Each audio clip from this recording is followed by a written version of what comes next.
ఈరోజు నువ్వు ఎందుకు తక్కువ అనుకుంటున్నావు? నేను ప్రార్థన చేస్తే అవుతుందో లేదో అని ఎందుకు అనుకుంటావు? అందుకే అంటున్నాడు మార్కు మనం మొట్టమొదటి చదువుకున్నది, నమ్ముట నీ వలన అయితే నమ్మువానికి సమస్తము సాధ్యం. ఈరోజు నువ్వు ఎంత నమ్ముతున్నావు దేవుని మీద? ఎంత నమ్ముతున్నావు? ఆవగించంత ఉందా విశ్వాసము? గుమ్మడికాయ అంత ఉందా? లేకపోతే ఇంకా చాలా పెద్దగా ఉందా? ఆయన ఏమంటున్నాడు, చిన్న ఆవగింజంత విశ్వాసం ఉంటే చాలు, కార్యం జరుగుతుంది. ఏదో ఒక మూలన ఆవగింజంత నా దేవుడు చేస్తాడు ఈ కార్యం అని రావాలి. రక్తస్రావం గల స్త్రీ తన డబ్బంతా ఖర్చు పెట్టుకునేది, డాక్టర్ల చుట్టూ తిరిగింది, మంత్రగాళ్ళ చుట్టూ తిరిగింది, ఇంకా ఏడ చెప్తే ఆడికి వెళ్ళిపోయింది. పలానా చాలా మంచిగా అవుతున్నట్టు అక్క అంటే దుబ్బాక అవతల దాకా పోయొచ్చింది ఆమె. పలానా చాలా మంచిగా అవుతున్నారు అక్క అంటే అక్కడ కర్ణపూర్ అవతల హన్మకొండ దాకా పోయొచ్చింది. పలానా చాలా మంచిగా అవుతున్నారంటే కరీంనగర్ దాకా పోతున్నారు. వాళ్ళకి అడ్రస్ తెలియకుండా వీడికి డైరెక్ట్ ఆటోలు కట్టుకొని వెళ్ళిపోతున్నారు. ఎంత ఖర్చు అయినా పర్వాలేదు, ఎందుకంటే ఆడిపోతే మంచిగా అవుతానేమో. ఆడికి పోయినాక ఏం చేస్తుండే, వాడు 10,000 తీసుకొని ఒక ఇలాంటి దారంతోనే దీనికి ఒక రాగి పత్రం గీ పత్రం కట్టి దారం చుట్టూ పంపిస్తున్నాడు. పో,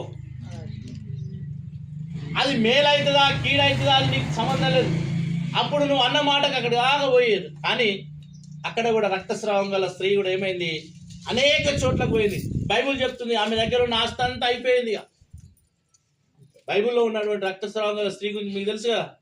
ఆమె డబ్బంతా అయిపోయినాక అప్పుడు అనుకుంటుంది, ఇక నేను అంత డబ్బు అయిపోయింది, మా ఊళ్ళో పాస్టర్ ఉన్నాట, ఆ పాస్టర్ దగ్గర కన్నా పోతా అని లాస్ట్ పాస్టర్ దగ్గర పోయింది.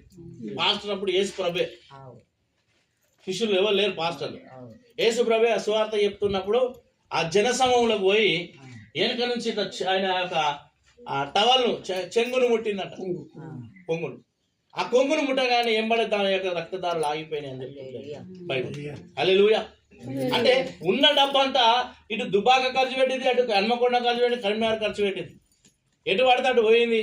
ఆమెకి ఏమి కూడా బాగా కాలేదు. ఇంకా సంకట పడ్డది, అంటే ఇంకా మొండిది అయిపోయింది ఆ వ్యాధి, ఇంకా సంకట పడ్డది అని చెప్తున్నారు. ఇంకా ఎక్కువ అయిపోయింది ఆమె వ్యాధి. పోయినాకు డాక్టర్ దగ్గర పోతుంటే మందులు వేసుకున్నా కొద్దీ మళ్ళీ ఆమె జీవితం ఇంకా నలిగిపోతుంది, కానీ మంచిగా అవుతలేదు.